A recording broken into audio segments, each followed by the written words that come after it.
Namaste everyone. Namaste. So you probably see me on Saturday mornings during the class, right? So my name is Shrikant. There are some people still trickling in, but let's get started just in the interest of the succeeding programs, right? We don't want to skip.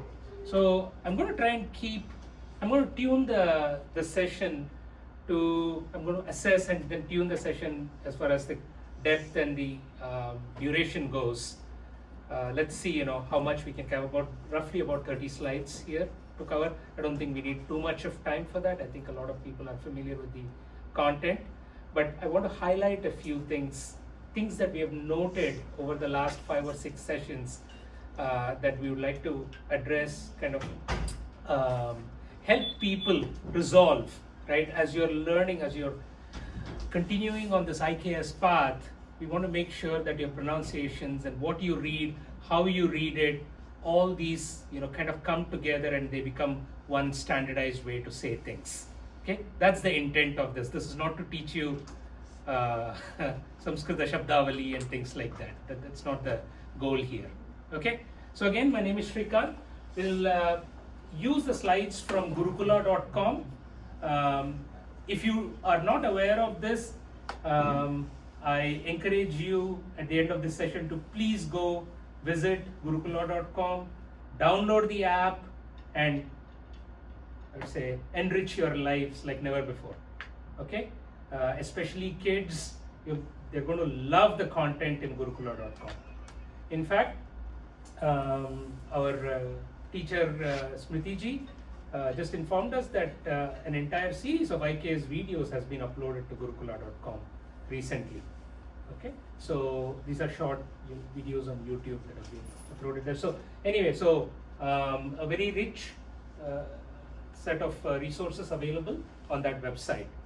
And the Sanskritam focused learning there is called sanskritam.gurukula.com. You'll benefit a lot. If you can't remember that, that's fine. Come and see me. I'll help you get onto the website and point you to specific content there. Okay, so we'll start off with this shloka.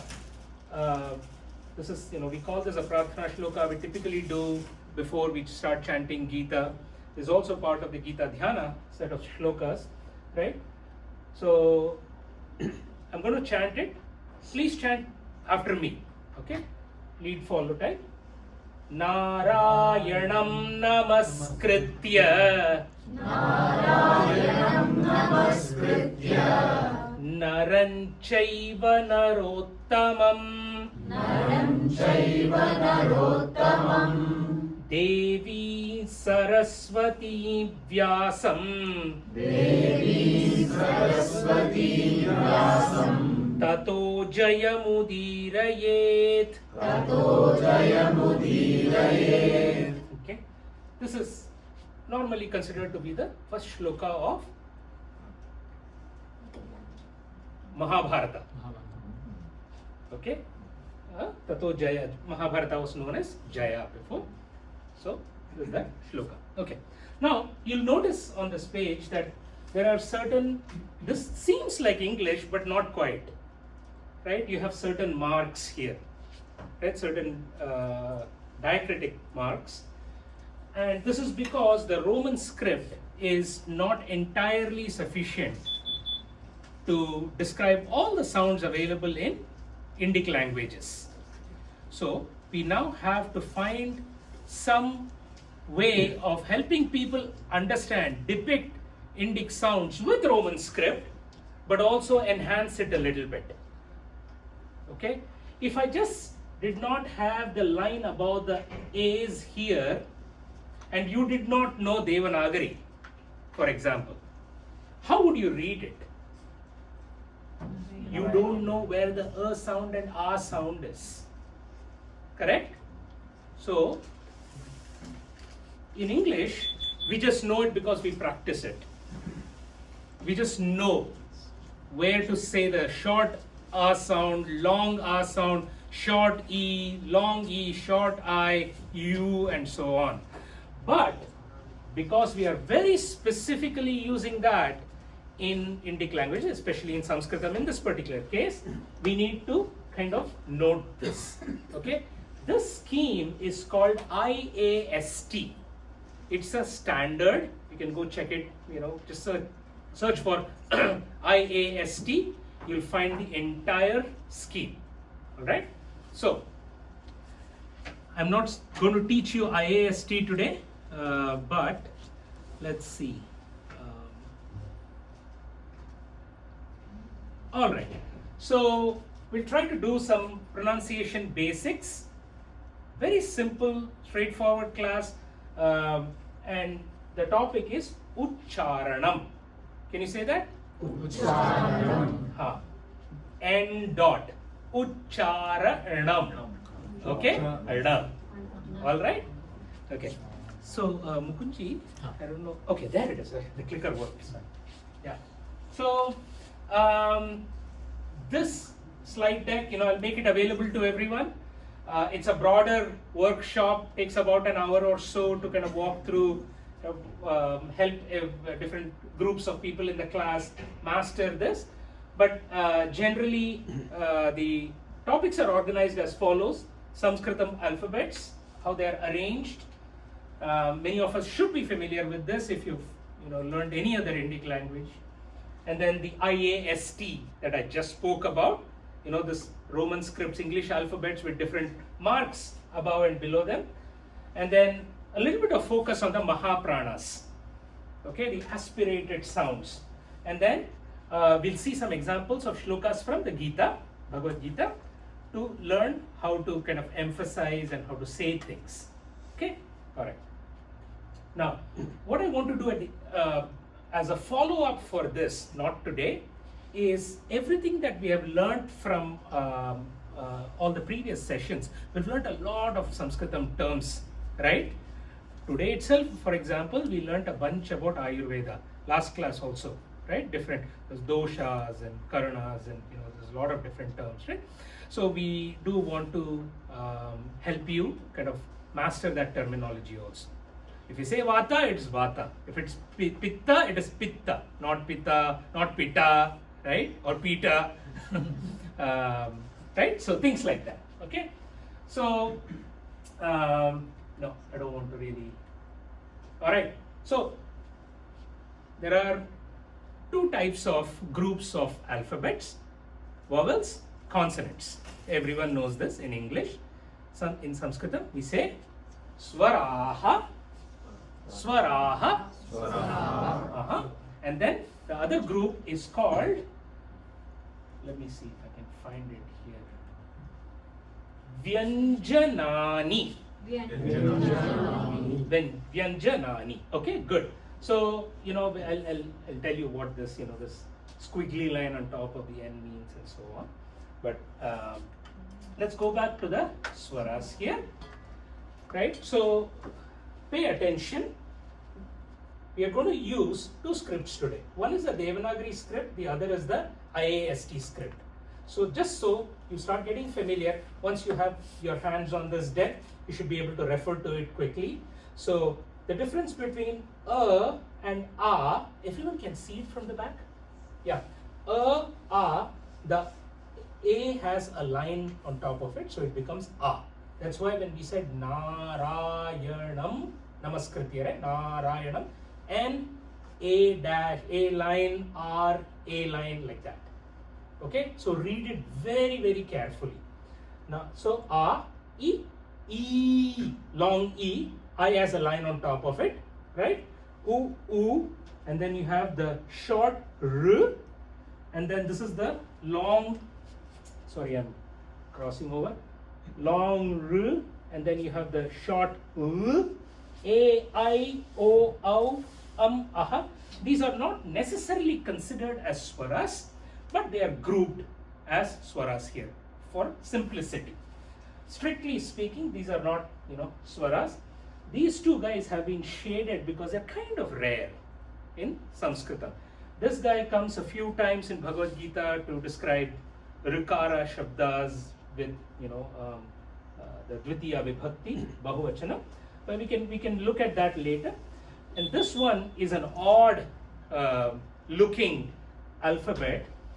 It looks like R, okay? L with a R at the bottom, looks like that. It's not quite that, okay? This is just a limitation of the Devanagari script. Phonetically, it's very different from L plus R, okay? Just remember that for now. There is one root in Sanskritam called klup, okay? That uses this alphabet. We don't have to worry too much about these two for now. Okay, let's just focus on the rest of the vowel sounds. Devi shlokas only have this.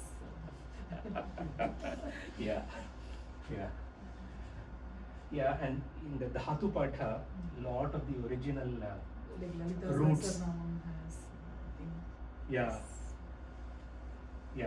Some shlokas. Yeah, and then again, this is a very, very important thing. Why we need to emphasize on short sounds and long sounds? Because first of all, you notice that a lot of our knowledge is passed in the form of verses, poetry. Okay, it will be like shloka. What we call a shloka is typically something which has 4 quarters. They have 8 syllables each, right? We call it the Anushtup meter or Anushtup chandas. Okay. And if you want to sound them out correctly, if you have to sing them, if you have to tune them, if you have to fit in that time units, you need to know that the short vowels are 1 time unit, long vowels are 2 time units. Okay? So, Anandji is here, right? Anand. Okay? How many syllables? 2 syllables, okay? So now A is 2 time units, okay? And Nan 1 time unit, okay? Nadi, Nadi, Nadi, okay? Na 1 time unit, D 2 time units because it's a long E, okay? So think about it in that sense. That's why this becomes very important. You have the laghus and the gurus. You'll learn more about this later when we do our Samskrita module. Okay, I'm ultra simplifying things here, but just for you to note and remember this. So the one matra or the short sounds are called as hrasva. Say that, please. Hrasva. Hrasva. It's not hrasva, hrasva. Okay, H-R-A, hrasva. All right, and this one is dirgha. Dirgha. Okay, G-H-A. All right, and that is part of the Mahapranas, which will come a little bit later in this presentation. Okay, so some vowels are just long vowels, right? So A, I, O, Au are always long vowels. Okay, simple. All right. Let's keep going. All right. Now, for the consonants, right? So we saw these vowels or the swaraha. The idea of swaraha or swaras or the vowels is that they don't need any other specific part of the mouth, right? They're called swaras because they can stand by themselves. In Sanskritam we say Swayam Rajante iti swaraha. Swayam Rajante iti swaraha. So you just like say I, E, U, like that. Okay. Now, in case of Vyanjanani or consonants, you have the K sound. Okay, K. In English we say K. In Sanskritam we say K. But it is actually composed of k plus a. Okay? Can you say k? Can you communicate anything when you say k? Like that? No. You need to add a vowel next to it. Whether it's a sound, a sound, e, oo, or things like that. Okay? That's why these are not vowels. These are consonants. Okay? These are vyanjana. Alright? Now, Sanskritam, we have a 5 by 5 table that you may have seen before. right? I'm just going to point to those, right? 1, 2, 3, 4, 5. We'll get to these later, right? So the first one, if you can read it, right? Ka, kha, ga, gha, nga, nga. Think of the part of the mouth that it's the curse. This entire row comes from, right? Comes from the throat, right? Kantha, it's a guttural sound. So ka, kha, ga, kha, nga. So nga. So this sound, think of like, you're saying this and then say ka, ka. You say ka, but you close your nose, ka, ka. That kind of sound, okay? Same part of the mouth, like Ganga. You'd say this. Kankanam. When you say you know what a kankanam is, right? Yep. So so that's a nga sound. The next one, this one is a little bit hard to say, but cha, cha, ja, ja, nya, nya. Okay. So same part of the mouth again that the rest of these alphabets come from. The next row is ta, tha, da, dha, na. Okay, in this row, for every alphabet in this row, you have to take your tongue a little bit inside and roll it. Okay, roll it means it touches the roof of the mouth. Okay, the tongue is outside like this, it kind of curves backwards like this a little bit. Okay, only then you can accurately pronounce ta, tha, da, dha, na. Okay, there is definitely impact of the tongue and the roof of the mouth for this row. Correct? Yes? Yes. Alright. The next one is ta, tha, da, dha, na. What is common in this row? Tongue touching the teeth. The row of teeth. Okay? Ta, tha, da, dha, na. And the last one, we have pa, pa, ba, bha, ma. Pa, pa, ba, bha, ma. Okay, so there's a pattern here. It's very clear, right? This guy starts at the base, right?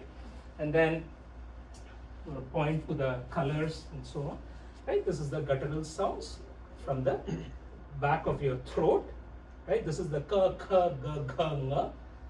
Then you come to the talu, or the kind of the where the tongue starts, right? The root of the tongue, which is the talu. So also it's called as the soft palate, all the way the back. This is the cha, cha, ja, ja, nya sound. All right, and then we have the murdhanyaha, or this is called as a murdha also. This is where the tongue tip touches the roof of the mouth. You have the ta, tha, da, dha, na sound here. This is the dantyaha. Remember the ta, tha, da, dha, na, right? You need the teeth for that. You cannot say those sounds if you don't touch your tongue to the teeth. Okay? Oshtyaha. This is the pa, pa, ba, bha, ma. Got it? Yeah, everyone? So this is very interesting, right? In order to say, so what is the word for teeth in Sanskrita? Dantaha. In order to say danta, you actually need the teeth. Right? Yeah, do you need that for English? When you say dental? No. It sounds similar, but that part of the mouth is not used, right? So, anyway, so this is, and then if I go back here to our, oh, sorry, wrong direction. If I go back to this table, right, you'll notice that the first column is the alpa prana, where you don't have to expel air from your mouth. The second column, you do, right? Same way, the third column, you don't. Fourth column, you do, right? And then the fifth column is called as the anunasika, which is the same part of the mouth, but you add the nasal sound to it. Okay, so this is that table. And then, of course, you have the ya, ra, la, va, easy to say. It's just Y-A, R-A, L-A-V-A. This is where the difficulty comes. Okay, so there is a sh, this is the Shiva sh, Shiva, and my name is Shrikant. This is the same sh that my name starts with, right? And this is yes. Yeah. So an example for this is like Subramani Mahodaya said, Shanmukha. But how do you say it? You have to take your tongue as far back as you did when you said this sound. Take it back, take the tongue back farther, okay? This guy, you can keep the tongue closer to the teeth, but for this sh, you move it further back. Sh, sh. It's a little bit deeper. It seems like there's more sounds coming, okay? I'm gonna do this. It's gonna sound funny, but you hear that? Went deeper, right? So it's that. You take the tongue backwards, sounds this. And then this one is very simple. This is exactly where your tongue needs to be when you say the th sound. This th is where your tongue is as close to the line of teeth as possible. Alright? So you start in terms of the order. If you want to take it positionally, you start with your teeth and then take it a little further back and then further back. Okay? Yeah. It's okay. Just remember that there is differences between these three sounds. Okay, that's all. And then this is the h. Alright? So your lava are called antasthaha. Can you say that? Antasthaha. Antasthaha. And the sh, sa, h are called ushmanaha. Ushmanaha. That's right. Okay. Now, so quickly, Alpa Prana, Mahaprana. So in Sanskritam, in our pedagogy, in our teaching styles, right? Language is a very important part. Vyakaranam is a Vedanga, right? In order to understand our oldest texts, the Vedas. And as part of that, there are the set of texts other than in modern times we know of the grammarian called Panini, Maharshi Panini. His famous compositions called Ashtadhyayi, then he has some other Dhatu Patha and things like that. He also wrote the Shiksha. We used to have this entire works on phonetics. He's not the only grammarian who did this. There are many grammarians. Panini himself cites upwards of 10 grammarians in the Ashtadhyayi for conventions. And there is traditions. We have many schools of grammar. And one of the Shiksha texts that Panini wrote, he has this shloka, says, Vyagri yatha haret Putran damshtrabhyam nacha pidayet. Okay, stay with me. It seems a little bit hard to read.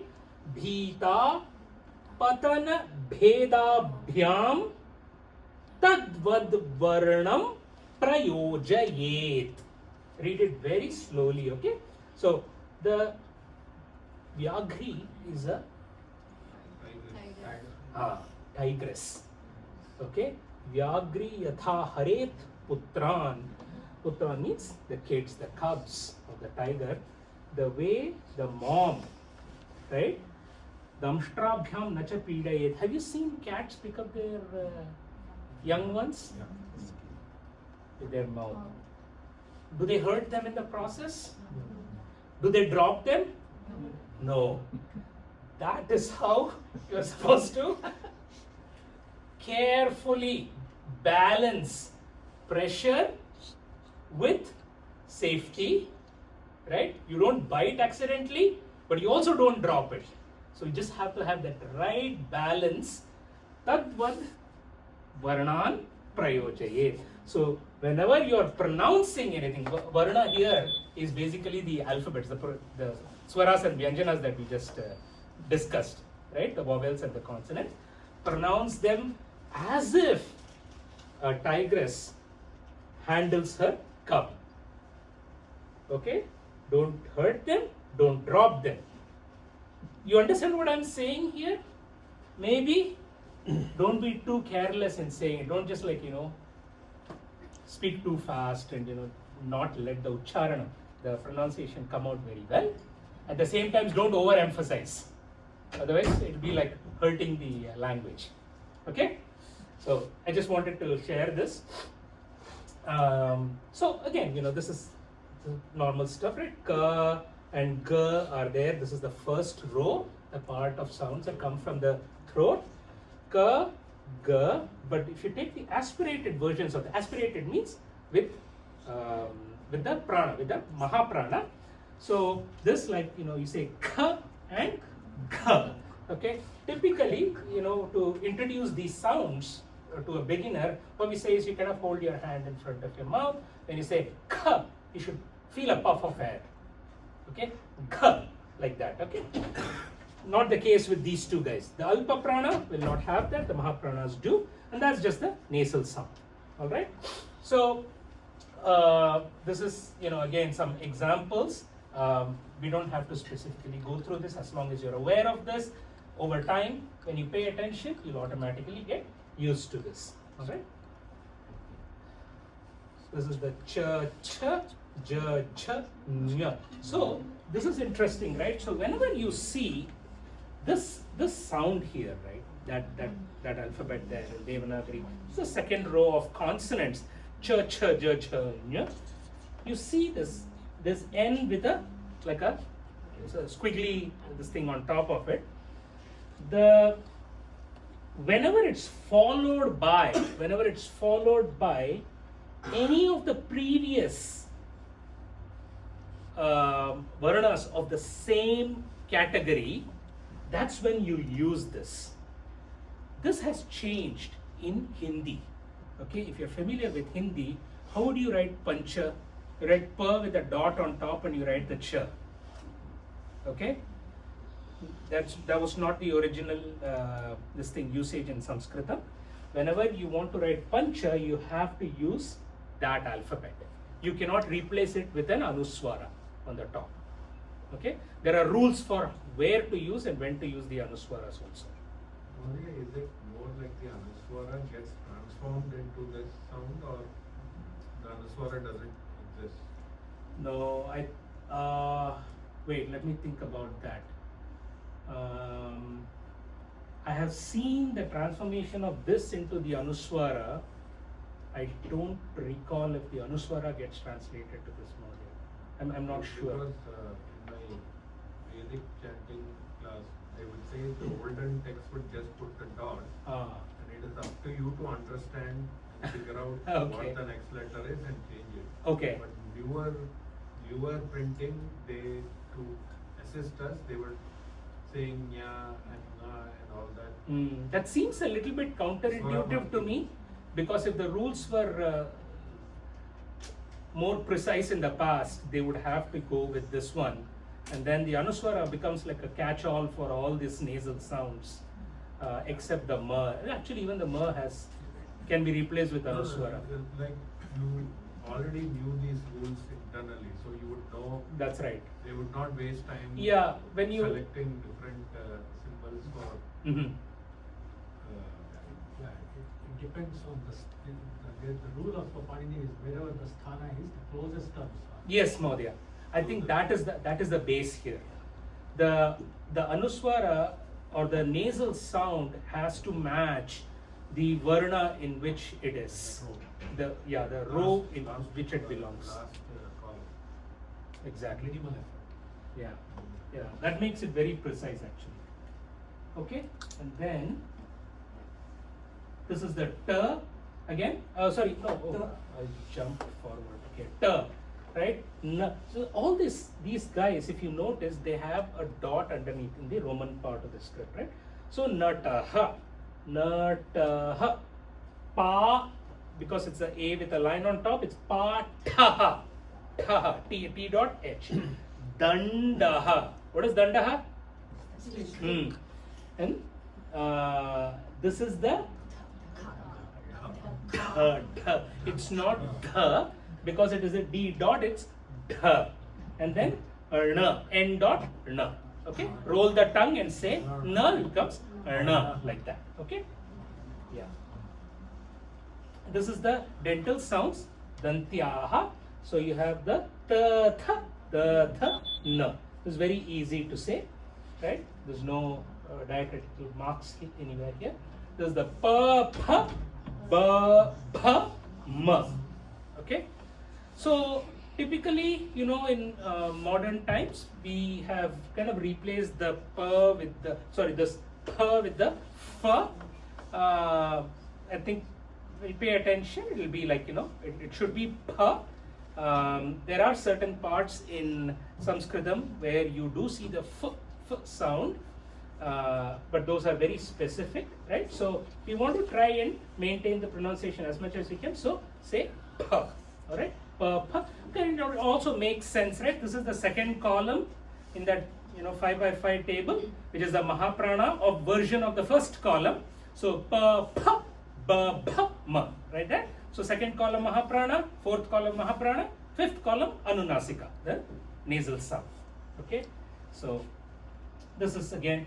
So the way we differentiate the sh, sa, sometimes it's hard to say it, but at least when you recognize how it appears, right? So of course, if you know Devanagari, it's no problem. But if you also wanted to kind of do this in IAST, you have the S with the like a inclined line on top, S dot with the sh. This dot underneath the alphabet happens also with the ta, ta, da, da, na, right? We just saw that. And because this is also pronounced with the same part of the mouth, you can remember that S with the dot underneath is the sh sound. And then this is the sa and this is the ha. Very easy.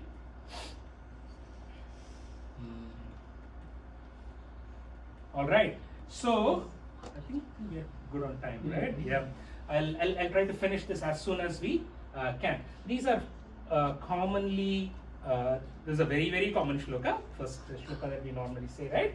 So pay attention how we chant it in the time units. This is like Vakratunda Mahakaya Suryakoti Samaprabha. Suryakoti Samaprabha is one long compound word. Okay, that's why it's not split. Even though when you say it, it sounds like it's split. Nirvighnam Kuru me Deva Sarvakaryeshu Sarvada. Let's understand the pattern here. Vakratunda,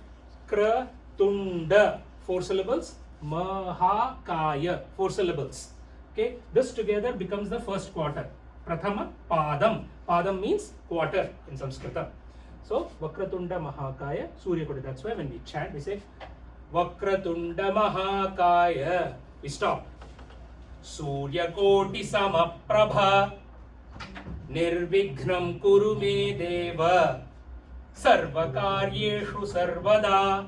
Okay, this is how you chant. Why? Because the meter is conducive. It has been made to allow you to chant this way. You can split it logically in this way. 8 syllables per padam, per quarter. Okay? Any questions here? No? Okay, so let's just pay attention to the IAST script here. Vakra ta. This is not ta, okay? If it was ta, it would be T with a dot underneath. It's not. Tunda. This is the N dot and this is the da. Why this is N dot? Because there is a D dot after it. Okay? Because they all belong to the same line. Vakratunda Mahakaya. Right? Long, short. Then the Surya Koti, you have the Su. This is the long U sound. So Surya Koti. Right? Ta with a T with a dot underneath is Ta T Samaprabha. Okay? Be careful. If you use IAST, you should have no confusion about long sounds and short sounds. Nirvighnam Kuru me Deva. Very easy. Sarva Karyeshu. S dot. Okay, you see the S dot here? That's this guy. Karyeshu sarvada. Okay, it's a long sound, right? A at the end. A with the line at the end. Alright? So, okay. So, yeah, this slide was kind of here to have emphasize the long sounds in the shloka. Alright? So Mahodaya, this pattern is 8 by 8 or 4 4 4? No, 8 by 8 actually. So here, right, this is an interesting shloka, but again, very familiar to people. Gurur Brahma, Gurur Vishnuhu, S dot Vishnuhu. Okay, you can slow down when you say it, so it doesn't feel like you're kind of stepping over the neighboring consonant sound. Gurur Devo Maheshwaraha. This S with a line indicates is the Shiva Sha. Alright? Guruhu Sakshat Param Brahma Tasmai Shri Gurave Namaha. Now pay attention here. There are some interesting things to note in this shloka. When we chant the Brahma, even though write it as Brahma, we chant it as Brahma. Okay? This is a chanting peculiarity only. Alright? Then the other thing is, so it happens 2 times, right? Here, Guru Brahma, Guru Vishnu, Guru Devo Maheshwaraha, Guru Saksha, Param Brahma, it's the same thing. Brahma, M and H, swap. It's not Brahma. You write it Brahma, when you say it, you say Brahma. Okay, that's just a chanting convention. The other thing that I want you to note here is there is a Guru Sakshat. This is joined together, you say Guru Sakshat, like that when you chant. Okay, just something to keep in mind. You don't have to memorize this. I'm not going to have a test after this. So just Guru Sakshat Param Brahma Tasmai Shri Gurave Namaha, like that. Okay. But Aksha is also a name in the we haven't spoken. This one. Yeah. So this, what sound is this? Ksha. Ah. Is it ksha or is it ksha? Sounds the same to you, right? Okay. So this is the KS dot sound. Please pay attention. Whenever you see Akshay, yes. Yeah. His name is written, of course, in Devanagari with that alphabet, but when you say it, it's not Akshay, it's Akshay. Okay? Take a little bit deeper sound. Alright? Yeah. You have to practice your own name now. All of us will practice. Practice this name. Yeah. Yeah. Yes, Ji. For the layman, in Sanskrit I know Ksha is a combined alphabet. Yes. But in Roman I am not able to figure out that the Here, KS. has to Ksha. be. So the K goes with the A or the K goes with the. How will I figure out by reading it? So when you read this as just one thing, right? When you just read it as one word, how would you read it? Sakshat. Sakshat. Right? Just 2 syllables. See, each part, this part, right? Guruhu, 2 syllables. Sakshat, 2 syllables. Param, 2 syllables. Brahma, 2 syllables. Total 8. Right? So this is one word. Sakshat. I just have to know it. No, you read the whole word. You don't try to look at every alphabet there. Yeah. Yeah. Mahodaya, one question. You said Brahma, right? Aha.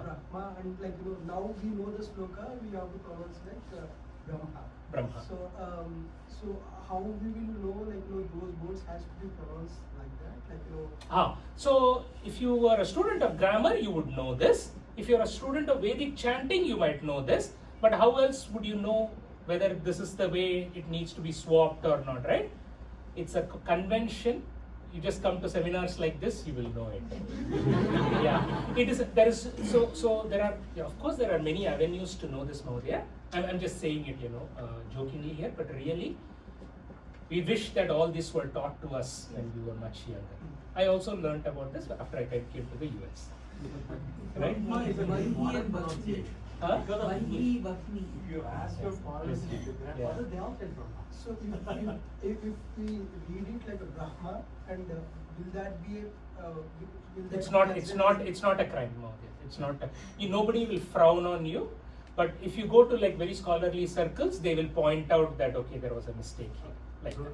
Yeah. even one of those, like there are certain rules where they say you can do it like this. Or Yes, Mahodaya. Yes, Both it are, is like that. It is like that. But in Vedic chanting, you will typically see Brahma only.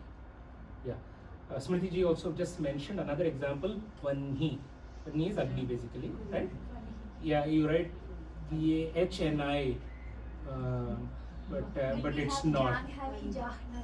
Janhavi.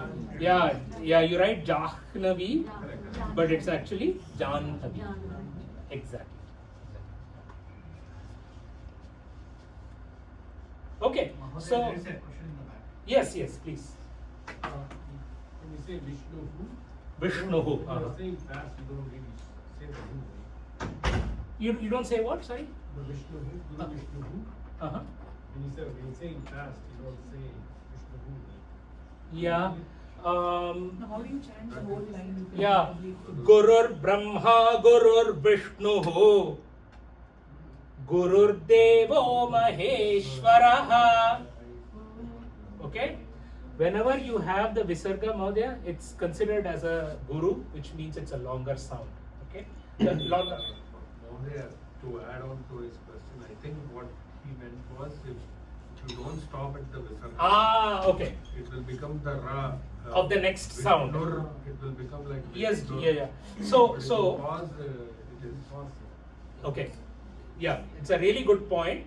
When we teach, it may be broken down to simplify the pronunciations. Sometimes, so we all, many of us here attend the Bhagavad Gita program here in Austin, right, for memorization. It has been broken down most optimally for teaching to the kids. Sometimes when you see older prints or older texts from Gorakhpur Press and things like that, you'll see sometimes it's like one long, first the entire sentence, right? They've not broken this down into quarters. Like the first half is all like one joint, right? So it's up to you how you want it. But for learning, when we break it, we kind of, remove the what is called as a sandhi in Sanskritam, where you join sounds and a new sound emerges. We kind of what do you separate those and teach it that way. Okay. All right. So that's all I have. The reason I wanted to do this today is just so that we can be kind of aware of all the different sounds that we are encountering, and as we learn more and more from our upcoming lectures, or even we go back and do. In fact, I'll talk to our team and we'll make a glossary of all the Sanskritam terms that we have learned so far, and we'll kind of give you some exercises and so on to go and review that material, so you can be aware of the pronunciation as well. All right. So this is the basic pronunciation part of the language. Okay. So following me are two presenters today. Wrap up. Yeah. Do you have an announcement to make, Chief? You're good. Let me just continue, just set the stage, and then you can make the announcement.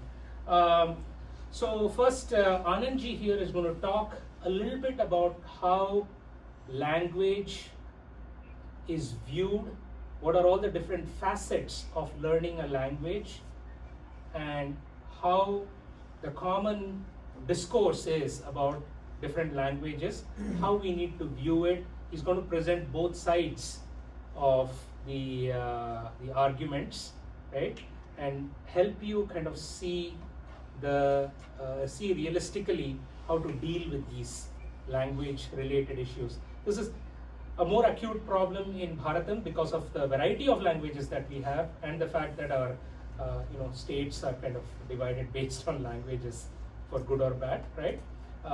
So we'll kind of go through that, and then once we see how we need to approach this complex problem, and he kind of gives certain ideas. Srini ji is going to take us towards an Indic view of how communication needs to be, use of languages for a more cultured dialogue or communication. Okay, so that's the next two sessions. Right? Any questions on this? Please see me after. Of course, we're all an email or a phone away, so phone call away. So on this topic, if you have anything else, please let us know. Okay? Be good? Yeah. Just a quick couple of logistics things. Everyone could hear and see properly, right? Okay, good. In case Yeah, you can need- you all hear at the end? Okay, great. Thank you. In case you need the mic.